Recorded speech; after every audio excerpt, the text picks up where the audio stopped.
ছেলেকে নিয়ে চলে গেলাম ভূতের আড্ডায়। না, ভূত দেখতে নয়, ছেলেকে আনন্দ দিতে। আসসালামু আলাইকুম সবাইকে। সবাই কেমন আছেন? ঈদের সময় ছেলেকে নিয়ে একটু বের হলাম। ছেলে বলল ভূতের আড্ডায় যাবে, তাই ভূতের আড্ডায় নিয়ে যাচ্ছি। সাথে আমার বোনের মেয়ে ছিল, আফনান ওর নাম।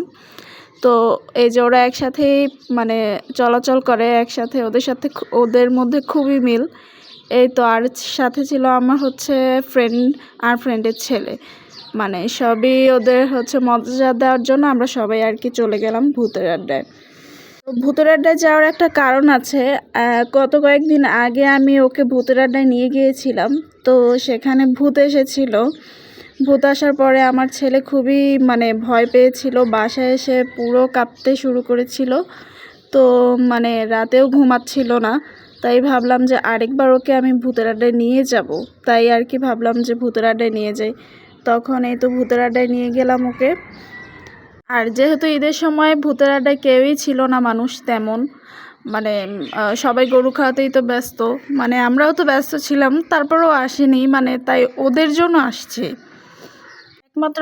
আমার ছেলেদের আনন্দ, বাচ্চাদের আনন্দ দেওয়ার জন্যই আসছি। আসলে তাদের আনন্দটাই অনেক, এই জন্য চলে আসলাম। দেখেন ওরা এখানে ঢুকেই ওই সাইডে চলে গেল। পুরা খেলাধুলার পাশে, এখানে ওরা খেলবে পুরা।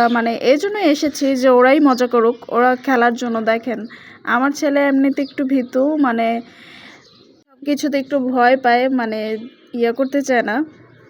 কিন্তু কোথাও গেলে লাফালাফি এগুলা তো ওর আছেই। অন্য কোথাও ঘুরতে যেতে চেয়েছিলাম, কিন্তু বললাম যে ছেলে মেয়ে যে এখানে আনন্দ পাবে সেখানে, আর অন্য বাহিরে কোথাও ঘুরতে গেলে তো এখন ঈদের সময় খুবই ভিড় থাকবে। তাই ভাবলাম যে ভূতের আড্ডায় চলে যাই। আর ও এমনিতেও আগেরবার খুবই ভয় পেয়েছিল, তাই ভূতের আড্ডায় চলে গেলাম।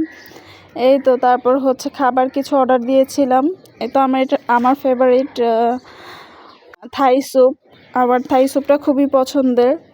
তারপর থাই স্যুপ অর্ডার দিলাম, এই যে দেখেন। আর আমার ছেলের জন্য দিয়েছিলাম চিকেন ফ্রাই দিয়েছিলাম, ফ্রেঞ্চ ফ্রাই দিয়েছিলাম। এই তো, আমার ছেলে চিকেন ফ্রাই পছন্দ করে। তারপর আমার ছেলে তো খেলাধুলা করেই কুল পাচ্ছিল না, ও আবার খেতে আসবে কখন। ওকে ডাকতেছিলাম যে আসো খেয়ে যাও, না ওরা খেলবেই। আসছে তো খেলার জন্যই, খেলাধুলা ছাড়া ওদের আর কোনো কথা নেই, যে খেলতেই হবে। তারপরে যে খাওয়া শেষে এগুলো দিল। এরপর আসলে পরিবেশটাও খুবই সুন্দর। আর ঈদের সময় তো কোনো মানুষই ছিল না, তাই আমার কাছে খুবই ভালো লাগছিল। অন্য সময় তো মানুষ থাকে, ঈদের সময় শুধু মনে হয় আমরাই গিয়েছি আর কিছু এরপরে এসেছিল। তারপরে পরিবেশটা সুন্দর দেখে আমার খুবই ভালো লেগেছে। আল্লাহ হাফেজ সবাইকে।